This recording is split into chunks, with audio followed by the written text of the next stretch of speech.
para mí este tipo de experiencias, ¿no? Entonces, por eso le puse el aula invertida, que tiene que ver mucho con el estilo y las formas que se ponen en práctica desde el CCH, desde los 70, ¿no? 71, cuando se fundó este plantel, ¿no? Y voy a tratar de exponer la voz de las experiencias, cómo vivieron este tipo de ejercicios estos estudiantes, ¿no? Bien, entonces voy a pasar a la que sigue. Los puntos que voy a trabajar son 4, como ustedes ya se dieron cuenta. Son algunos elementos contextuales del proyecto, los soportes teórico-metodológicos y sobre todo algunas experiencias testimoniales que es darle voz a los estudiantes, ¿no? Y cerraría con una serie de conclusiones, ¿no? Bien, para esto les he de comentar que las estudiantes que yo invité a este proyecto eran estudiantes o son estudiantes indígenas, ¿no? Y obviamente este proyecto está apoyado en la filosofía de los indígenas, ¿no? Y a mí me gustaron mucho estas frases que voy a compartir. La primera dice, nuestro primer maestro es nuestro corazón, ¿no? O sea, esto es muy importante porque generalmente estamos habituados a que el conocimiento es un conocimiento objetivo que no tiene que ver con los sentimientos y demás. Sin embargo, en el caso de los pueblos originarios, para ellos es muy importante el corazón, el sentir, el gusto, la vocación. La otra frase que también se me hizo muy importante dice, cada individuo debe hacer sus propias flechas. Esto para mí es fundamental porque implica que cada uno de los estudiantes y tiene que irlo armando en función de sus necesidades, ¿no?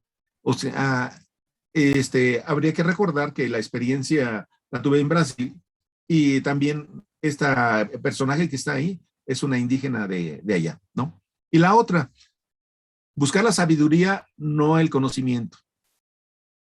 El conocimiento es pasado, la sabiduría es el futuro. Y esto para mí es muy importante porque la función de la escuela debe de ser eso, favorecer la sabiduría de los estudiantes, esa posibilidad de creer, de innovar, y eso es lo que vamos a estar explicando aquí. ¿Cómo surge la experiencia? ¿De qué se trata? Nos apoyamos en estos 3 elementos, ¿no? La primera, en los planteamientos de Paulo Freire, ustedes sabrán de que él tiene un texto que está vinculado con la pedagogía de los sueños, ¿no? O sea, siento que los educadores tenemos que tener sueños, ilusiones, ambiciones, pero ambiciones grandes, ¿no? Por otro lado, hoy, con esto de la pandemia, un fenómeno que se da en China, hoy lo estamos viviendo y en las comunidades más alejadas del país, la pandemia está. El coronavirus está presente. Y otro elemento que para nosotros se convierte en un orgullo es la educación zapatista.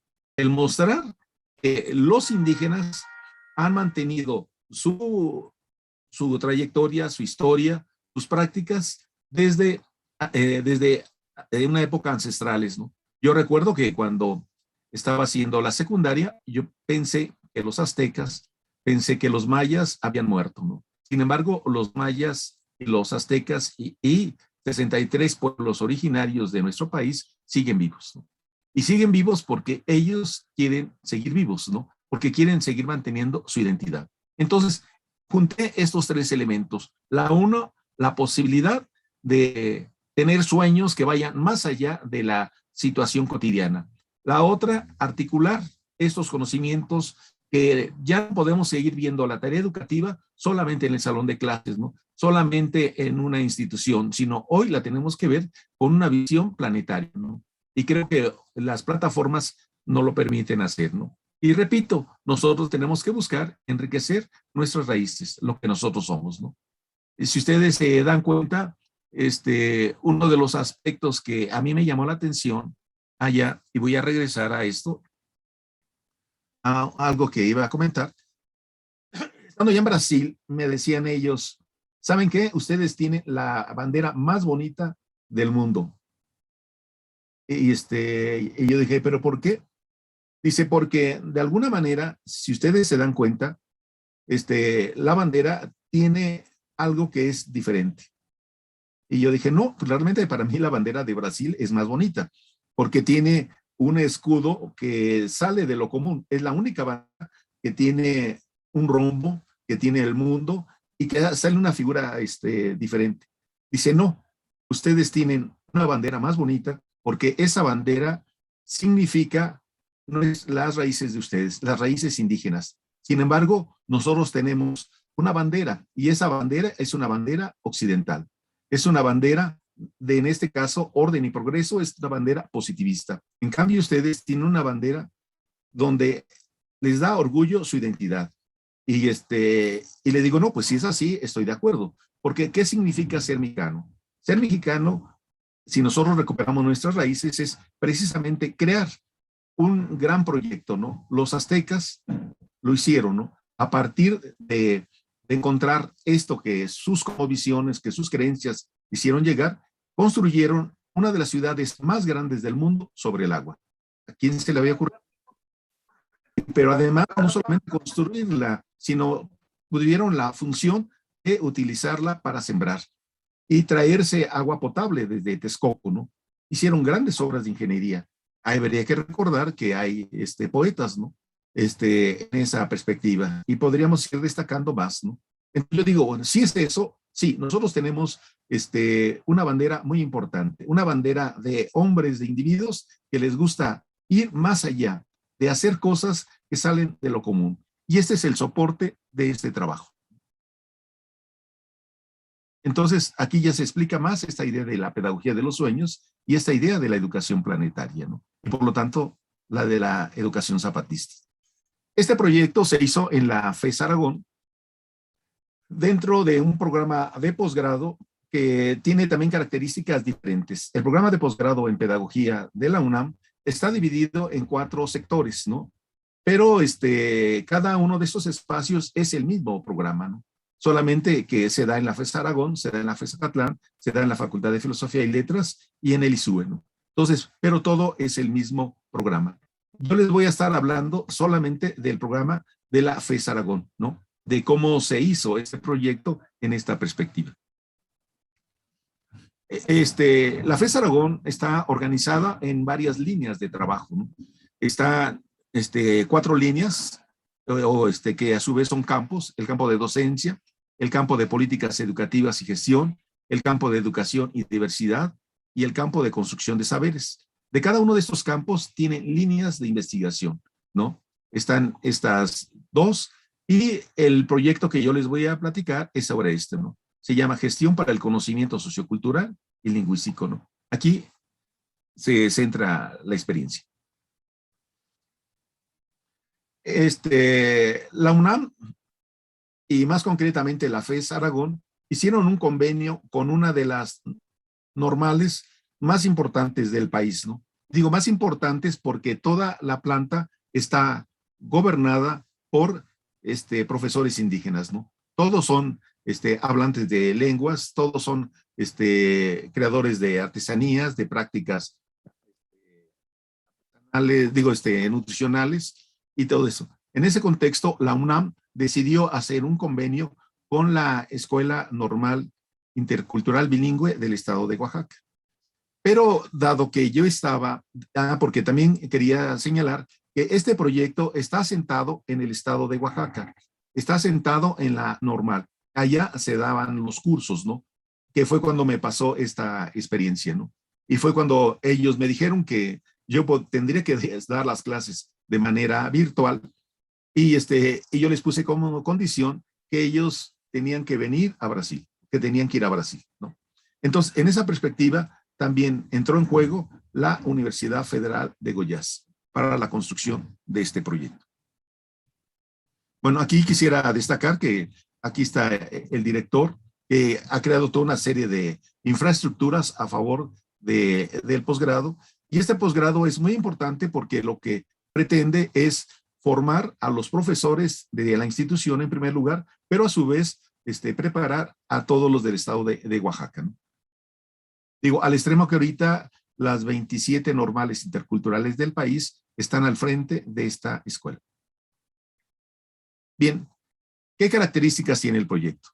El proyecto, como yo les comentaba, estaba dividido en varias líneas. La primera línea tiene una lógica diferente a estas, ¿no? Y a su vez cada una de ellas tiene una perspectiva diferente. Nosotros somos 5 profesores y tratamos de irlo articulando, ¿no? Solamente que en mi caso me tocaba dar las materias de investigación.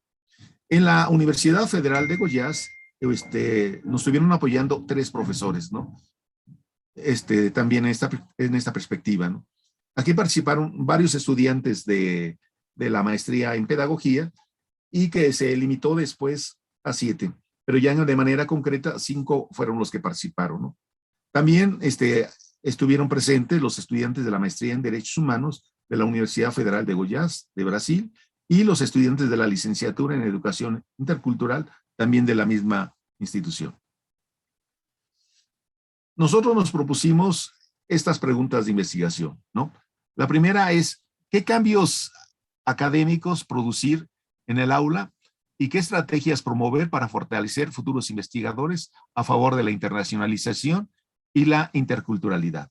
O sea, lo que a nosotros nos interesaba es que los alumnos tuvieran una visión más internacional y más de respeto y de intercambio hacia los aspectos de la interculturalidad, ¿no? Por eso, de alguna manera, tratamos de mezclar las culturas de los pueblos originarios de México conjuntamente con las de Brasil.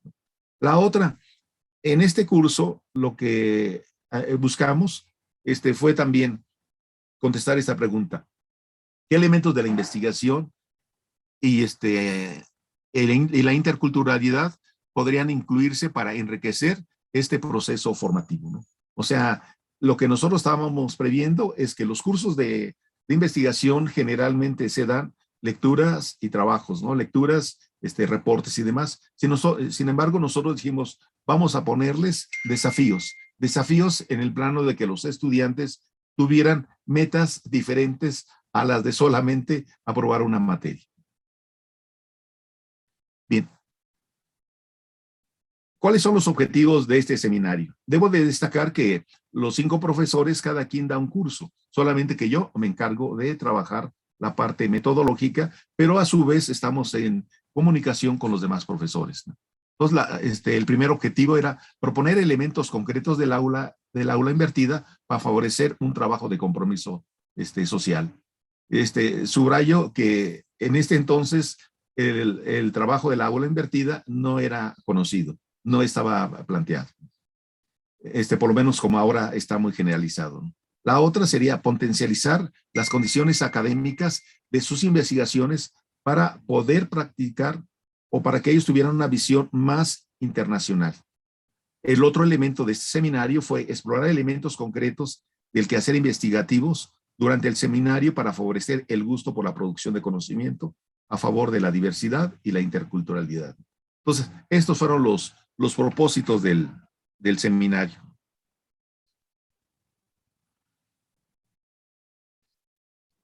La metodología. La metodología nos apoyamos en 3 elementos. Lo que fue la investigación-acción, porque implicó hacer toda una serie de transformaciones, de cambios a la vida cotidiana del salón de clases. Y la otra, poner elementos estratégicos del aula invertida.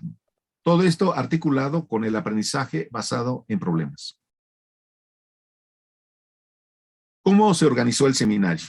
El seminario, lo que se hizo fue que si el propósito era formar investigadores, entonces lo que decidimos fue mostrarles varios proyectos de investigación que vengo realizando, pero a su vez se invitaron a otros profesores para que ellos mostraran sus propias investigaciones. Esa fue la primera parte.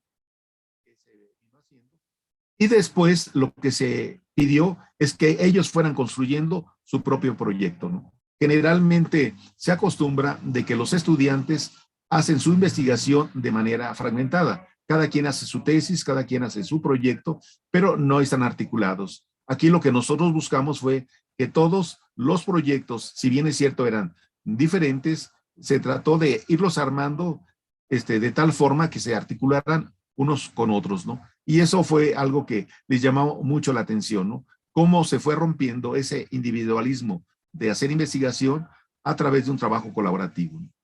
Y el centro de las experiencias y del trabajo fue hacer ese análisis y evaluación de todos los elementos de cómo se iba trabajando. O sea, aquí se tomó como base lo que yo le he llamado la pedagogía del error, ¿no? Cuando ellos iban exponiendo sus avances y sus características, a partir de las limitaciones que se veía, servían de base para ir viendo cómo articulábamos ese proyecto de investigación colaborativo. ¿Cuáles son los soportes teóricos? ¿No? Los soportes teóricos de este programa o de este proyecto estuvieron, como ya les señalaba, en el aula invertida y el aprendizaje basado en tareas. ¿Pero qué es esto? ¿No? ¿Qué es el aula invertida? El aula invertida es preparar cosas de clase, trabajar cosas en clase y hacer algunas actividades después de clase y tomar como base la evaluación, ¿no? Señalo que esto es muy importante porque curiosamente este proyecto fue con lo que se inició el CCH. Los CCH se dijo, no vamos a trabajar 8 horas como es la escuela preparatoria, sino nosotros vamos a trabajar 4 horas. Y las otras 4 horas que les hace falta lo van a adquirir a partir de hacer investigación en la clase, ¿no? Y a mí me sorprendió mucho cuando comienzo a trabajar lo que es el aula invertida. Cuando yo digo, bueno, esto ya se tenía veniendo trabajando desde los 70 en México, ¿no? Entonces, aquí hay actividades antes, durante y después de la clase. Entonces, ¿cuáles son las características del aula invertida? La primera característica es que busca cambiar el modelo tradicional de aprendizaje y le pone más énfasis a las actividades profesionales, ¿no? O sea, el gran problema de las escuelas es que generalmente se prepara para los exámenes, se prepara para las fotocopias.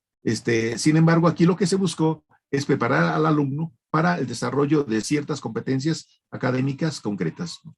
Como voy a mostrar más adelante. Otra característica es que combina las ventajas de la educación constructivista con el modelo del aprendizaje virtual, que fue, repito, para mí la sorpresa porque yo no conocía este modelo, pero lo acepté como un desafío en aquel entonces, ¿no? Dice, donde la creatividad del educando se manifiesta en entornos a los trabajos de red, ¿no? Aquí el centro, como se dan cuenta, está en la creatividad, en el que los alumnos se sientan que el proyecto de ellos es el más importante y que las fotocopias, las lecturas, son solamente un apoyo, ¿no? También otra característica es que fomenta el compromiso y las implicaciones de estudiantes en la construcción de su propio aprendizaje, ¿no? Estas son características del aula invertida, ¿no? Por lo tanto, lo que se interesaba era promover la socialización y la integración de esos conocimientos con la realidad. Porque uno de los propósitos de la investigación era cómo lograr transformar la vida cotidiana de las instituciones del estado de Oaxaca. ¿Cómo funciona el aula invertida? El aula invertida señala dos actividades, ¿no? Actividades en casa y actividades en la plataforma. Las actividades en casa generalmente son lecturas de textos del programa y las que los estudiantes ellos escogen. También se hace uso del trabajo en equipo y se manejan pues, mucho material que hay en las redes, ¿no? Como conferencias, videos, canciones, etcétera, ¿no? Y también otro elemento que consideramos fundamental para la producción de investigadores es lograr que ellos pudieran tener un trabajo más fuerte en el sentido de no quedarse solamente en la tesis, sino que su trabajo fuera mucho más amplio, ¿no? La otra cara es la actividad en plataforma, ¿no? Lo que nosotros veíamos es que ya estando yo allá en Brasil, señalaba que no partía de cero, por lo tanto, aquí todo el mundo tenía que participar, ¿no? Y la ventaja que era un grupo pequeño, entonces todo el mundo tenía que mostrar sus avances, los elementos que se habían dejado de tarea y sobre todo lo que ellos estaban trabajando, ¿no? También lo que ayudó mucho, como ya comentaba, fue la observación de modelos y de ejemplos a desarrollar, ¿no? Demostrar que la investigación es una práctica,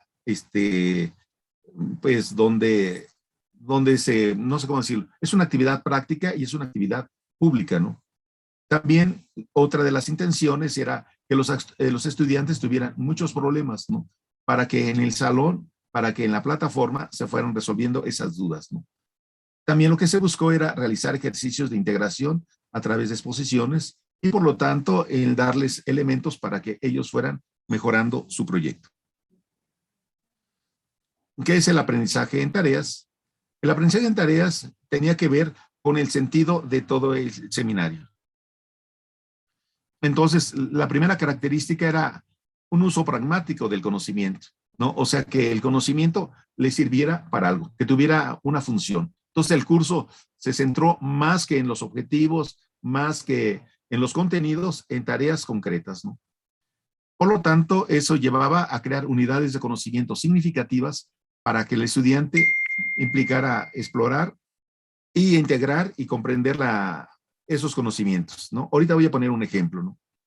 Esas unidades lo que se buscaba era integrar ese proceso y convertirlo en elementos que ayudaran a este desarrollo de evaluar. O sea, toda tarea tiene un principio, un desarrollo y un fin.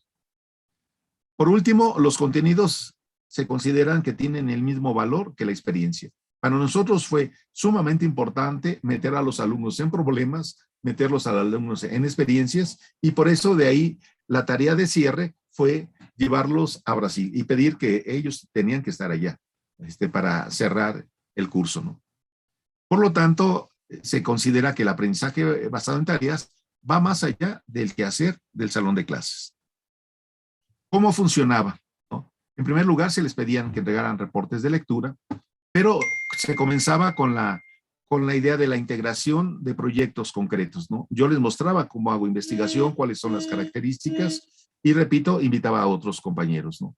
También se les pidió que el centro de este curso era la elaboración de un proyecto, pero de un proyecto no individual, sino un proyecto colaborativo. Después se les pidió que ellos tenían que estar haciendo relatorías del seminario. ¿Por qué? Porque uno de los grandes problemas para hacer investigación es que la gente no sabe redactar o le cuesta mucho trabajo escribir. Entonces nosotros consideramos que desde el principio ellos tenían que estar entregando avances de lo que estaban haciendo, ¿no? De su trabajo de investigación que hacían fuera de la plataforma y aquella que hacían dentro de la plataforma, y eso me iban a entregar ellos como ejemplos concretos, ¿no? Pero también el centro de todo esto fue esto, la elaboración de una ponencia para exponer en la Universidad Federal de Goiás, ¿no? Todo esto tenía como meta eso, el ir a Brasil, ¿no? Y se fomentaron varias destrezas académicas, ¿no? No les voy a detallar. Voy a mostrar ahora algunos ejemplos, algunos resultados, ¿no? En primer lugar, lo que, como proyecto de investigación, nosotros teníamos esta pregunta, ¿no? ¿Cómo construir una educación bilingüe intercultural, en particular para el estado de Oaxaca, pero en general recuperando las condiciones de las comunidades, ¿no? O sea, en otras palabras, lo que a nosotros nos interesaba era crear un proyecto para formar a los maestros de la normal de Oaxaca, pero al mismo tiempo que estos maestros, muchos de ellos comenzaran a transformar la vida cotidiana de las escuelas en el estado de Oaxaca. Estos son los temas de investigación. Debo destacar que era todo el grupo. Sin embargo, estas dos compañeras no aceptaron ir porque decían que no tenían dinero, cuando la realidad es que el programa de la maestría tiene apoyos de CONACYT, ¿no? Sin embargo, ellos dijeron que no, la otra compañera dijo que no, que su esposo no la dejaba y demás, ¿no? Eso es muy importante porque muchas veces las personas se niegan a romper el esquema de formación y muchas personas les da miedo romper el cuadrado de formación que se tiene, ¿no? Aquí ya se terminó más o menos el curso y ya se estuvieron preparando para ir a esta preparación para ir a, perdona, implicó que ellos quisieron mostrar su trabajo, ¿no? Aquí vienen todo el material de los alebrijes, que también ellos querían mostrar sus prácticas culturales, ¿no? Esa fue una de las características y les voy a pedir, no sé quién me pudiera ayudar, a ver, a escuchar a los estudiantes, ¿no? A ver lo que ellos, cómo fueron viendo este trabajo. No sé si alguien me puede ayudarlo leyendo para poder, no hacerlo tan cansado. No sé. Puedo leer si quiere. Por favor, ¿no? Testimonio número 1. Se necesitaba utilizar de modo similar nuestras cabezas y corazones, nuestra capacidad de razonamiento e intuiciones emocionales. El arte de investigar da cuenta de que existen muchos recursos y fuentes. No debemos descontar o limitar innecesariamente las herramientas que sirven como fuentes y recursos de nuestra labor. Testimonio de un participante del evento académico. ¿Me ayudas otra vez a leerlo para que quede muy claro? Testimonio número 1. Se necesitaba utilizar de modo similar nuestras cabezas y corazones, nuestra capacidad de razonamiento e intuiciones emocionales. El arte de investigar da cuenta de que existen muchos recursos y fuentes. No debemos descontar o limitar innecesariamente las herramientas que sirven como fuentes y recursos de nuestra labor. Testimonio de un participante del evento académico. Sí. Si nosotros nos damos cuenta, aquí ellos no tienen una formación de manera tradicional. Cuando ellos dicen, bueno, hay que buscar nuestras cabezas, nuestros corazones, nuestras capacidades de razonamiento, ahí es donde, si ustedes se dan cuenta, hay otra forma de ver la investigación, ¿no? Y ellos meten elementos que para el método científico no son tan significativos como las intuiciones, las emociones, ¿no? O el arte, ¿no? Ellos ven a la investigación como un arte, ¿no? Como algo que ellos van a estar construyendo, transformando su práctica, ¿no? Entonces, aquí no es lo mismo que lo digan los autores a que sea la voz de los estudiantes, ¿no? Vamos a escuchar otra. Bueno, aquí están ya ellos en Brasil, están haciendo ya, mostrando lo que fueron sus trabajos, y aquí están los dos grupos, ¿no? Los grupos de, de nuestras alumnas con todo el grupo y sus profesores, ¿no? No sé si me sigue ayudando, Karen. Claro. O si gusta. Testimonio número 2.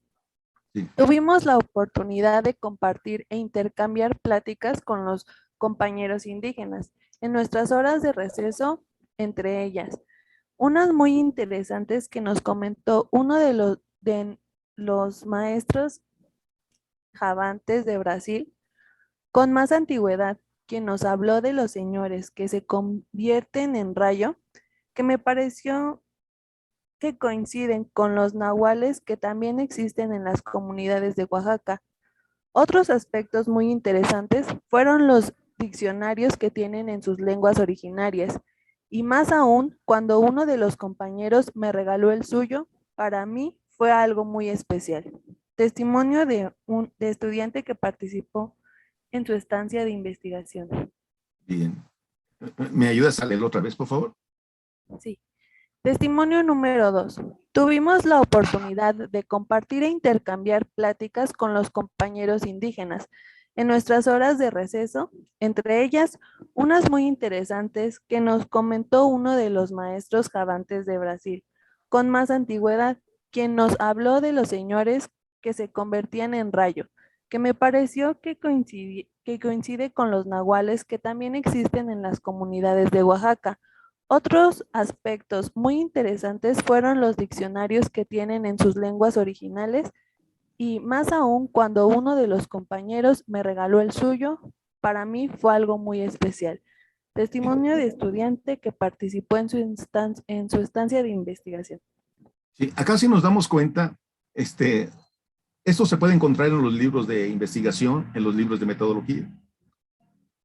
No, sino que ellos fueron de alguna manera construyendo, enriqueciendo, viendo su trabajo, pero desde otro lugar, ¿no? Y esto que de alguna manera hubo quien se resistió, después se arrepintió de decir, bueno, es que esto no se tiene en los libros, solamente a partir de las vivencias se puede adquirir, ¿no? Y esta es una de de los testimonios, de los elementos que señalaron los estudiantes, ¿no? Bien, vamos a pasar a otro. ¿Sí me sigue ayudando, Karen? Bueno, aquí está estudiantes con los maestros preparándose para hacer su presentación, ¿no? Sí, maestro. Sí. Adelante, Testimonio número 3.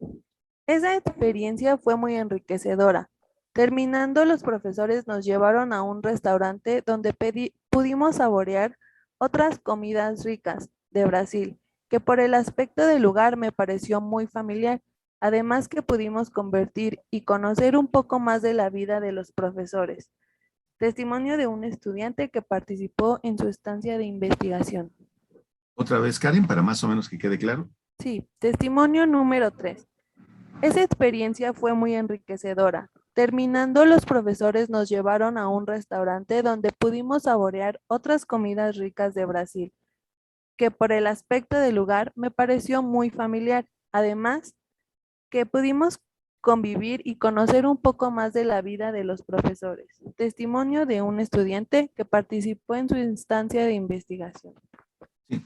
Ahora, si ustedes se dan cuenta, el hacer investigación, el adquirir conocimientos, no es solamente el salón de clases, sino que se puede adquirir fuera del salón de clases, ¿no? Y que a veces son elementos que no se borran nunca, ¿no? Entonces, nosotros consideramos que la educación debe de romper a la voz de ya las cuatro paredes, ¿no? Las cuatro paredes de una institución y ver la educación con otra mentalidad, ¿no? De ver qué está pasando en otros lugares. Y en ese sentido, yo agradezco mucho el que ustedes me hayan invitado para compartir cómo se pueden generar proyectos educativos alternos que de alguna manera van más allá del trabajo meramente académico, ¿no? Y bueno, pues acá están los profesores de allá, los profesores de nosotros, y luchando por esto, por romper estas barreras que se tiene cada uno de los países, ¿no? Y creo que hoy la ventaja de las plataformas nos da esta posibilidad, ¿no? De hacer trabajo compartido con estudiantes de Francia, con estudiantes de España. Si no queremos meternos a problemas, puede ser, digo, problemas por la cuestión de los tiempos, mientras allá en Europa hay gran cantidad de horas, son 7 horas de diferencia, nosotros podemos trabajar con gente de aquí de América Latina, ¿no? Digo, si es que fuera el caso, pero sin embargo, las dos cosas es factible, ¿no? Trabajar con gente que está funcionando en otros países. Curiosamente, la razón de yo llevarlas a Brasil fue porque ellos se tienen que dar cuenta que las lenguas existen, ¿no? Y que las escuelas no tienen por qué solamente enseñar el español. Todas las escuelas, por lo menos la formación que yo tengo es en antropología, y a mí me sorprendió porque todo el material nos lo daban en inglés. No nos preguntaron si sabíamos inglés. Todo el mundo nos vimos obligados a estar estudiando.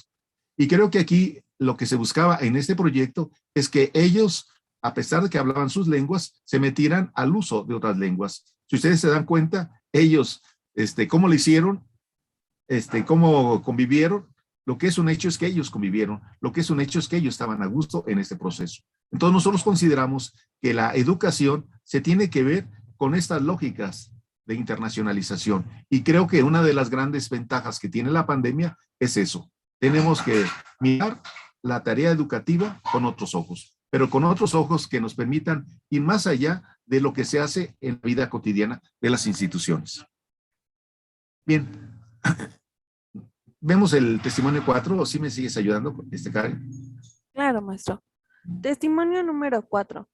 Ese día regresamos al auditorio para escuchar las exposiciones de los compañeros brasileños de las diferentes culturas y de manera personal me sentí muy contenta porque me invitaron a participar en sus rituales y bailables que llevaron a cabo algunas de las culturas presentes. Testimonio de un estudiante que participó en su estancia de investigación. ¿Otra vez me ayudas? Testimonio número 4.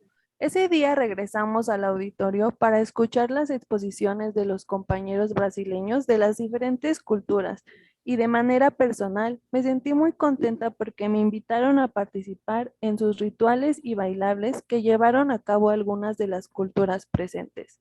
Testimonio de un estudiante que participó en la estancia de investigación. Sí, o sea, lo que nosotros tratamos de mostrar que había que hacer un intercambio de ponencias, de trabajo académico, pero también un intercambio de prácticas culturales, ¿no? Aquí está la maestra encargada de este proyecto de Brasil y nuestras estudiantes, ¿no? Ya listas para comenzar a dar muestras de su trabajo, ¿no? No eran muchos, pero ellos obligó a que los otros compañeros también mostraran lo que ellos estaban teniendo. ¿Quién salió ganando en todo este proceso? Todos. Y bueno, pues aquí está las chicas de allá, ¿no? Como una de sus características, ¿no? Cerramos, ¿no? Gracias, Karine. Bien, ¿qué conclusiones sacamos de todo este proyecto? La primera es que en el caso de los proyectos de maestría, CONACYT da el apoyo para toda la gente que trabaja en los proyectos. Ahora, muchos dirán, bueno, pero ¿por qué estamos viendo cosas de posgrado si nosotros estamos en licenciatura? Lo que pasa es que yo quise mostrar este trabajo porque uno de los grandes problemas que tenemos es que la mayor parte de los estudiantes que hacen su licenciatura no entran al posgrado, pese a que a los estudiantes que están en los programas de CONACYT se les paga, se les da dinero. ¿Saben cuántos estudiantes tenemos en el programa de posgrado de pedagogía de la UNAM? Ninguno. ¿No? ¿Saben cuántos tenemos en la maestría en desarrollo educativo, que también forma parte del programa de CONACYT? Solamente tenemos un estudiante de la normal superior. ¿Qué está pasando? ¿No? Entonces, la idea era esto, compartir esta parte, ¿no? El de que de alguna manera siento que hay toda una serie de recursos que en otras épocas daban otro uso, pero que sin embargo están ahí. Y entonces yo lo que esperaría es que ustedes salieran de este espacio con ganas de romper esquemas, crear los proyectos, porque son profesores, ¿no? Porque tienen otra mentalidad, pero que esa mentalidad no se termina en en salir de la licenciatura, ¿no? Sino que tiene que tener una mentalidad de ir más allá de lo que nos da nuestros espacios. Por lo tanto, lo que yo quise mostrar es que es muy posible cambiar la mentalidad de los estudiantes donde consideran que jamás van a salir de su comunidad, de su lugar de origen, cuando en realidad hoy estamos obligados a tener otro tipo de pensar, ¿no? Otro elemento que fue muy importante y que fue muy exitoso allá fue el que ellos trabajaban con la lógica del tequio académico. O sea, ellos están acostumbrados a apoyarse mutuamente. Entonces, si esa es una característica, nosotros lo que quisimos señalar es por qué tienen que trabajar los alumnos de manera individual, cuando cada quien puede hacer su trabajo y enriquecer al otro, ¿no? Esto no quiere decir que sea un trabajo en equipo. Cada quien entregó su investigación, pero esas investigaciones estaban articuladas, tenían relación y generó proyectos de estudio mucho más amplios, ¿no? ¿Qué es lo que también se advirtió? Promover una seguridad académica, ¿no? La mayor parte de ellos sigue ya en el programa de doctorado, ¿no? Y por otro lado, para nosotros fue muy importante establecer y consolidar estos vínculos que de manera accidental yo fui a dar allá y que en venganza yo dije, pues tienen que estar acá los estudiantes de la normal intercultural bilingüe de Oaxaca. Bien. ¿Qué es lo que de alguna manera a mí me interesa? Lo que me interesa es romper este esquema del fracaso que tenemos en la educación y esta venta de esquemas, ¿no? Nosotros luchamos mucho por tener otra imagen. México, con su bandera, está mostrando otra cosa, pero nosotros a veces con nuestras actitudes, con nuestra forma de ser, señalamos otra, ¿no?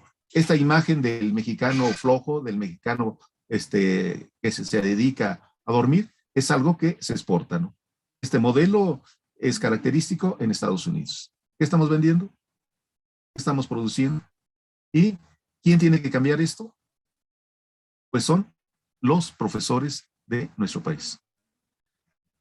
Bueno, eso es todo y solamente quiero cerrar esto con esta invitación que hicieron este equipo de estudiantes y su director, que es hasta la fecha el director de la normal, y esta profesora que fue la que estuvo abanderando, ¿no? Es decir, están ustedes invitados a cambiar el quehacer educativo de nuestro país. Les agradezco mucho.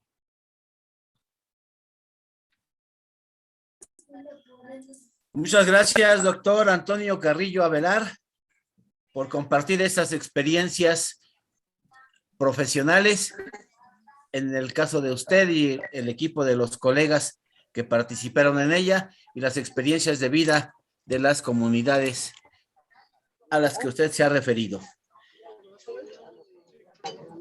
compañeros estudiantes y maestros de la sala de Zoom. Pueden plantear en este momento de viva voz o a través del chat, según su conveniencia, las preguntas al doctor Antonio Carrillo Avelar. Adelante.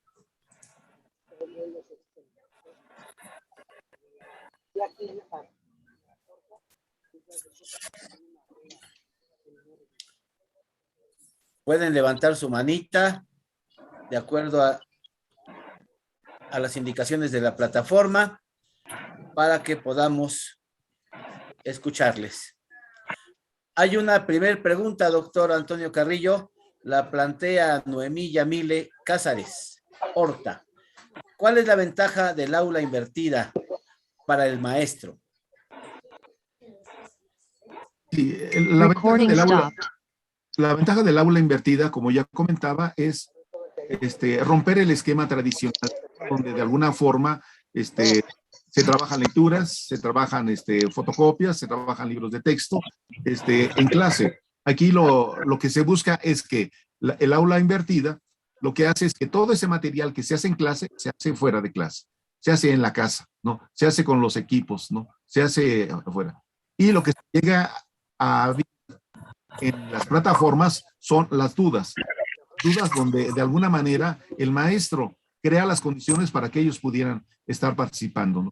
O sea, deja tareas, por ejemplo, se puede dejar ver un video, se puede dejar ver una conferencia y después en el salón de clase comenzar a preguntar, a ver, tú qué leíste, tú qué entendiste, cuál fue tu trabajo, cuáles son tus reportes, léeme tu reporte. No, entonces se convierte el aula invertida convierte en el centro a los estudiantes. Y que subrayo, este modelo es de México, ¿no?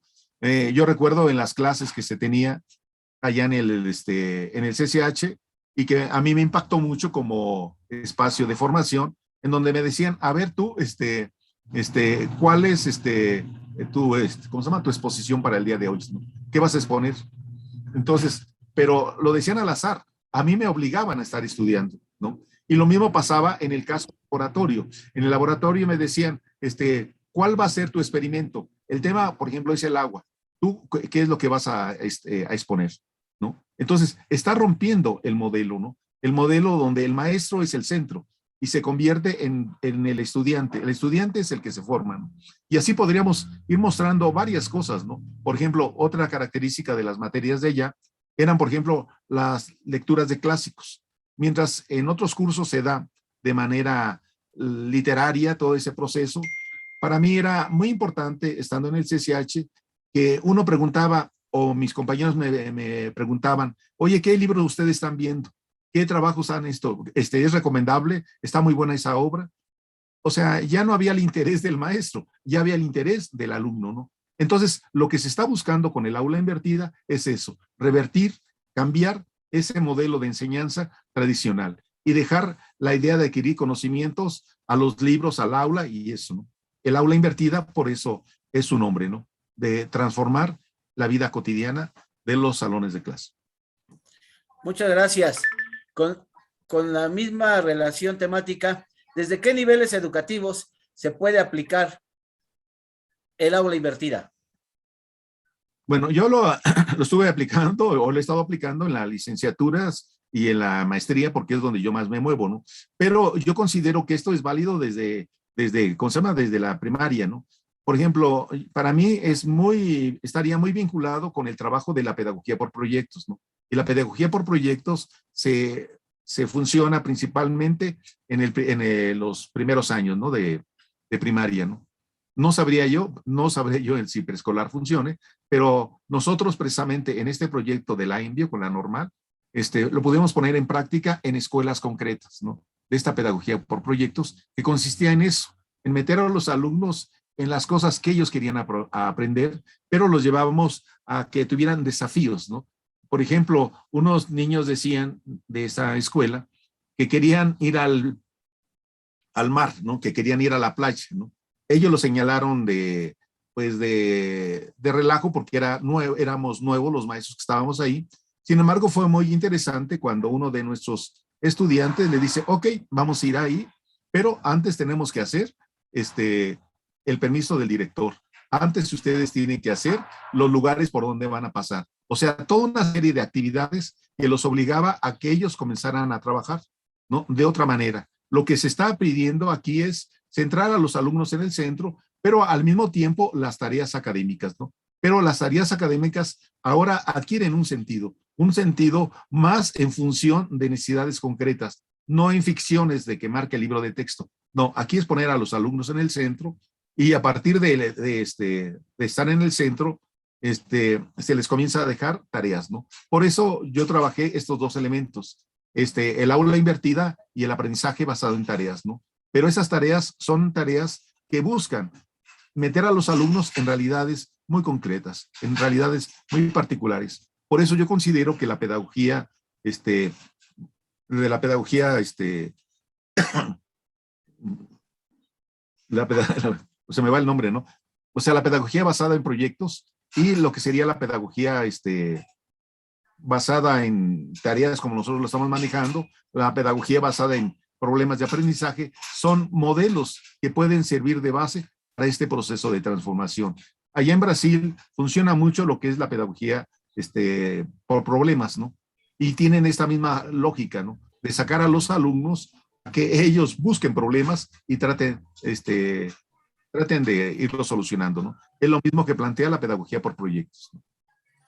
Gracias, doctor.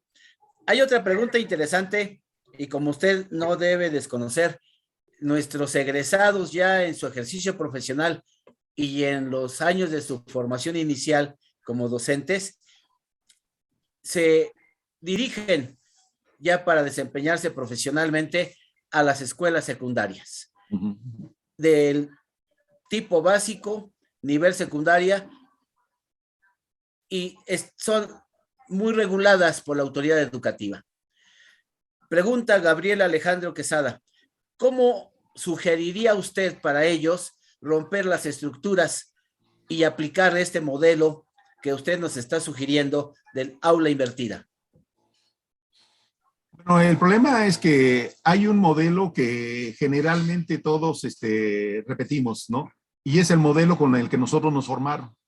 Entonces, generalmente la experiencia que yo he tenido es que los profesores repiten ese modelo, ¿no? Y eso es lo que genera mucha situación de trabajo. Por otro lado, la experiencia que yo he tenido es que hay muchos profesores que no están ahí por gusto, sino están ahí por casualidad, ¿no? Porque, sobre todo en el nivel de secundaria, no consiguieron trabajo en su profesión y entonces se vienen para acá. Entonces, pero ellos cuando están en las escuelas, repito, ese modelo, ¿no? Entonces, la forma en como yo sugiero y que de alguna manera planteamos es que deben de funcionar pues los consejos técnicos, ¿no? Que se está pidiendo desde los 90, pero la mayor parte de los consejos técnicos no rompen este esquema, ¿no? Muchos de esos consejos lo que se hacen es utilizarlos como una estrategia para las fiestas, para poner los festivales, para organizar ciertas actividades, pero tratar de romper ese modelo, porque el modelo no se rompe de manera individual, se rompe en la medida que todos los profesores quieren hacerlo, quieren plantearlo, ¿no? Ahora, no es una tarea fácil, ¿no? Porque hay una cultura escolar y esa cultura escolar necesitamos cambiarla desde nosotros, ¿no? Y yo creo que si nosotros la vamos modificando, la vamos planteando, eso da la posibilidad de que se dé, porque la mayor parte de las veces cuando uno llega a las instituciones, uno se adapta y ya no cambia uno. Uy. Muchas gracias. Además de lo que usted nos ha dicho, tal vez sea la verticalidad de nuestras autoridades escolares y la rigidez en las normas de los propios ahora llamados lineamientos para la organización del trabajo en esas instituciones o hasta la llamada ruta de mejora, que como usted dice, se debe consensuar en un consejo técnico escolar, pero no considera nada más que lo tradicional. Doctor, también preguntan, con su experiencia en el extranjero, ¿cuál es la mentalidad que tiene el ciudadano brasileño contrastada con la de un ciudadano mexicano para aprender? ¿Y por qué los estudiantes le temen a escribir?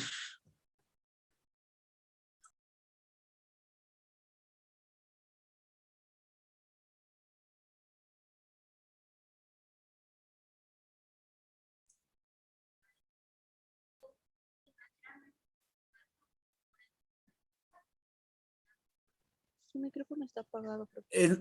No le escuchamos, doctor. Perdón, sí. Sí, señalaba que, tratando de contestar a la pregunta, en Brasil tiene características culturales diferentes a las de nosotros, ¿no? Habría que recordar que el modelo de Brasil, es un modelo muy importante porque, sus universidades están, por lo menos están 20 en el ranking internacional, y eso habla del modelo de educación que se tiene, pero es un modelo de educación totalmente elitista, ¿no? Porque resulta que los que tienen derecho a la educación son los blancos, los negros quedan fuera, son mal vistos, y no se diga los indígenas. Los indígenas ya en Brasil no llegan ni al millón, ¿no? Entonces, lo que estamos hablando es una educación buena, una educación con muchas características de trascendencia, pero es una educación elitista. No cualquiera puede entrar. Ha habido luchas ahí y se le llama ahora una enseñanza por cuotas o por cuotas, ¿no? En donde se le da la posibilidad para la educación superior, una cantidad para los, ¿cómo se llama? Para los negros, otra cantidad para los indígenas y otra cantidad para la gente que tiene discapacidades, ¿no? Entonces, pero los alumnos no, ¿cómo se llama? No tienen acceso, ¿no? Por ejemplo, en la Universidad de Sao Paulo, que es la universidad más importante de ellos, ellos tienen clase hasta las 12 de la noche, ¿no? Las clases inician a las 8 de la noche ahí, porque van a trabajar, pero es solamente un turno, no sé. Sin embargo, nosotros estamos acostumbrados a tener varios turnos, ¿no? Y me acuerdo que cuando estaba yo allá, me decían, nosotros tenemos un proyecto de escuela innovadora, ¿no? Y era el equivalente, era lo que eran las FES aquí, ¿no? Pero tenían una sola institución. México tiene 5, por lo menos en la Ciudad de México, y actualmente se ha abierto a otros estados de la República. Eso en cuanto a educación. Ahora, ¿cómo nos ven a nosotros, no? A nosotros lo que nos ven es que hay una riqueza cultural fuerte, ¿no? Ellos lo que nos ven es que mucho de lo, por ejemplo, el Museo de Antropología que se tiene, habla de una riqueza muy fuerte. Ellos no tienen esos museos, ¿no? El museo, por ejemplo, de Sao Paulo, que sería un equivalente al de nuestro país, tiene, por ejemplo, las grandes balsas, tiene las palas, los vidrios que se encontraron. O sea, no hay una riqueza cultural fuerte, ¿no? No, ellos no pueden presumir de lo que hicieron los aztecas, de lo que hicieron los mayas o de lo que han estado haciendo otros grupos, ¿no?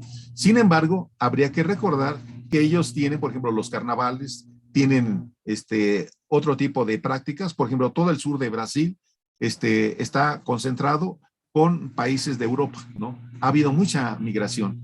Pero ya no supe la otra pregunta que me contestaban. ¿Me preguntaban?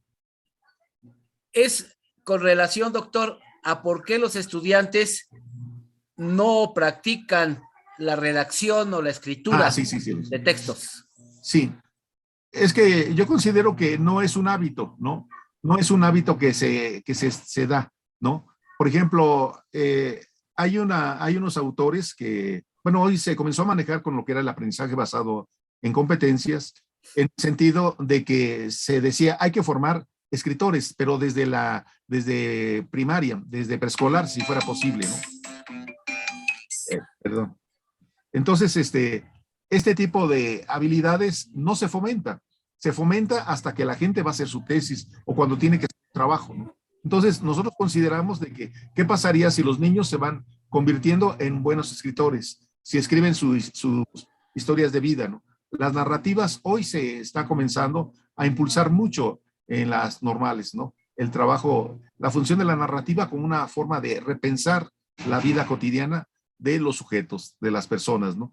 Y es perderle el miedo a escribir, ¿no? Por ejemplo, muchas de las narrativas que se notan es que la gente habla de todo, pero no cuidan a veces ejes centrales de trabajo, entre otros aspectos, ¿no? Pero yo considero que mucho depende del modelo educativo que se está poniendo en práctica en cada una de las instituciones, ¿no? Y depende también de que uno le tiene miedo a escribir, aunque ahora todo mundo escribimos, ¿no? Con los WhatsApp, con los correos y todo eso, ¿no? Creo que eso se va a venir rompiendo, pero nosotros tenemos que hacerlo como un hábito, ¿no? Por ejemplo, en el caso de la Escuela de Antropología, El gran problema que se tiene allá es que los alumnos están acostumbrados a hacer sus diarios de campo, ¿no? Están acostumbrados a escribir todo lo que están haciendo, y en la escuela de antropología lo que hacen es prohibirles el que ellos entreguen trabajos más allá de las 100 páginas, más allá de las 200, porque están habituados a escribirlos, ¿no? Entonces yo creo que a nosotros nos hace falta meternos también a este tipo de prácticas, ¿no? Hacer nuestros diarios. Inclusive se recomendaba ahora no hacer tanto los planes de clase, sino comenzar a hacer los diarios pedagógicos, ¿no? Los diarios que escribieran las experiencias, los elementos que uno va construyendo, ¿no? Entonces yo considero que esto se da producto de una cultura académica con la cual nos hemos venido formando. Muchas gracias, doctor. Con relación a la pregunta anterior y su respuesta, ¿cree usted que en esa mentalidad que nos mencionaba uno de nuestros participantes entre los brasileños y los mexicanos tenga algo que ver los procesos de colonización? Es decir, no ignoramos que Brasil fue colonizado por portugueses y nosotros fuimos colonizados por españoles. ¿Algo tendría que ver? Sí, de alguna manera tiene que ver mucho, ¿no? Inclusive se nota, por ejemplo, en el caso de las construcciones, ¿no? Hay un nivel más avanzado en el caso de la cultura española que la de los portugueses, ¿no? Y se nota, repito, en el tipo de construcciones, mientras la de los portugueses en Brasil son más rústicas, son más sencillas, son más abundantes que eso, ¿no? Entonces el sistema de colonización es fuerte, pero también lo vemos en el caso de lo que comentaba yo hace rato, de la cultura, ¿no? Ellos, ¿por qué no? Son 300 y tantos pueblos, pero no llegan a 1 millón, ¿no? Sin embargo, nosotros están considerados 10 millones de gente que se auto asigna como indígena, ¿no? Y como hablante de alguna lengua, ¿no? Y allá, obviamente, los indígenas se encargaron de exterminarlos, ¿no? Hay muchos relatos donde los portugueses disfrutaban matando a los indígenas, ¿no? Hoy mismo el gran problema que se tiene es que hay un proceso de discriminación muy fuerte hacia ellos, ¿no? Yo tuve la ventaja de estar en las comunidades y ellos me decían, estando ya en un pueblo grande, me decían, maestro, le regalo ¿cómo se llama? Este cuchillo para que usted se pueda defender de los indígenas, ¿no? Entonces, ahí se habla de cómo están las prácticas de discriminación y de descalificación, y en muchas de las comunidades que se tienen allá, lo que se caracteriza, por lo menos en la universidad donde trabajábamos estos temas, era el suicidio. Gran parte de los indígenas jóvenes se suicidan porque hay ese proceso de discriminación, hay ese proceso de no querer aceptar a la gente que es diferente, ¿no? Y en México los niveles de discriminación hay, pero no se comparan con lo que se vive allá en ¿cómo se llama? En Brasil, ¿no? Y mucho depende de eso, ¿no? De las prácticas de colonización, ¿no? Casi, repito, están a la par los blancos y los negros, pero los blancos tienen una mentalidad europea, ¿no? No se asumen ellos como gente de Brasil, aunque son brasileños, ¿no? Y los mismos negros, ¿no? Ellos mismos consideran que tienen derecho a una educación diferente, pero a veces ellos mismos no se creen. Ellos se han creído de que son gente, ¿cómo se llama? De segunda, gente que no tiene posibilidades y eso, ¿no? Y que aquí lo vemos también, ¿no? En México también existe mucho esas prácticas, ¿no? De discriminación hacia los indígenas. Muchas gracias. Sí, ahora no se escucha. Perdón. Hay 2 preguntas más y con esta, si usted no tiene inconveniente y la audiencia tampoco, cerramos su participación. Primera, ¿cuáles serían los beneficios de las áreas de posgrado de las diversas instituciones educativas públicas y privadas en favor de los estudiantes de licenciatura?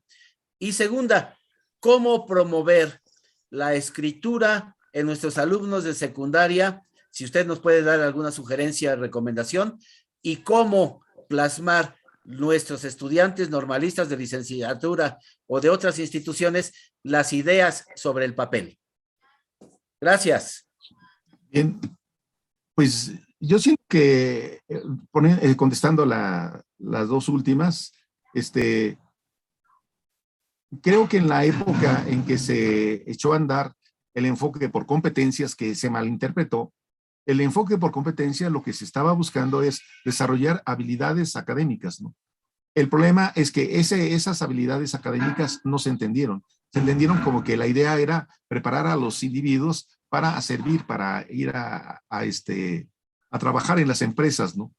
Cuando en realidad no. Cuando se habló del enfoque por competencias, lo que se estaba buscando era formar escritores y formar desarrollo de capacidades para el trabajo intelectual. Este enfoque vino del quehacer de los lingüistas, ¿no? Ellos fueron los que lo comenzaron a aportar a este campo. El problema es que muchas veces se satanizó esta idea de las competencias académicas, ¿no? Entonces, yo siento que en las escuelas se pueden ir formando en la medida que se les deje a los alumnos no muchas veces los reportes textuales, sino que se dejen reportes que yo le llamo reportes narrativos, ¿no? De cuál es la experiencia, qué les gustó, cuál fue la opinión que ellos tienen, ¿no? Aunque yo he tenido problemas porque a veces los alumnos escriben más de la cuenta y luego es una tortura para uno, ¿no? Porque uno no les puede decir, no escriban tanto. Tengo la ventaja de que estoy en el posgrado, ¿no? Pero en el caso de los niveles de secundaria, yo considero que la idea es comenzar a pedir trabajos donde los alumnos estén presentes, ¿no? El uso de la narrativa, repito, hoy hay muchos autores, hay mucho material que habla de ese tipo de prácticas, ¿no? Y creo que se podría comenzar a implementar, ¿no? Y entenderle para mí la esencia de lo que son las competencias para la lectura y la escritura, que subrayo se han satanizado mucho. Se me olvidó otra vez la primera pregunta. Con relación, doctor, ¿a qué beneficios de las unidades de posgrado institucionales pueden acudir los estudiantes de licenciatura? Sí, bueno, yo más bien lo que señalo es que, y que fue un poco el motivo de mi sesión, o de lo que yo quise invitarlos, es que no le tengamos miedo al posgrado, ¿no? O sea que la ventaja que tienen los programas de posgrado, y en México hay varios, sobre todo los que tienen de CONACYT, es que los alumnos se deben de perder el prejuicio, ¿no? A la gente le van a pagar por estudiar, ¿no?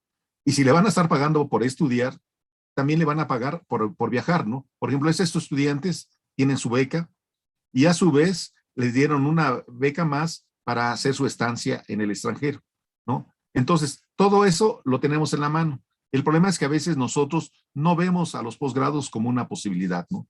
Y por eso yo quería señalar, porque para mí es urgente que el posgrado de la UNAM pues tenga muchos egresados de las normales, ¿no? También es urgente que, por ejemplo, la UPN Ajusco y ¿cómo se llama? Que tiene 11 líneas de formación del posgrado, pues los estudiantes pudieran participar en este tipo de experiencias, ¿no?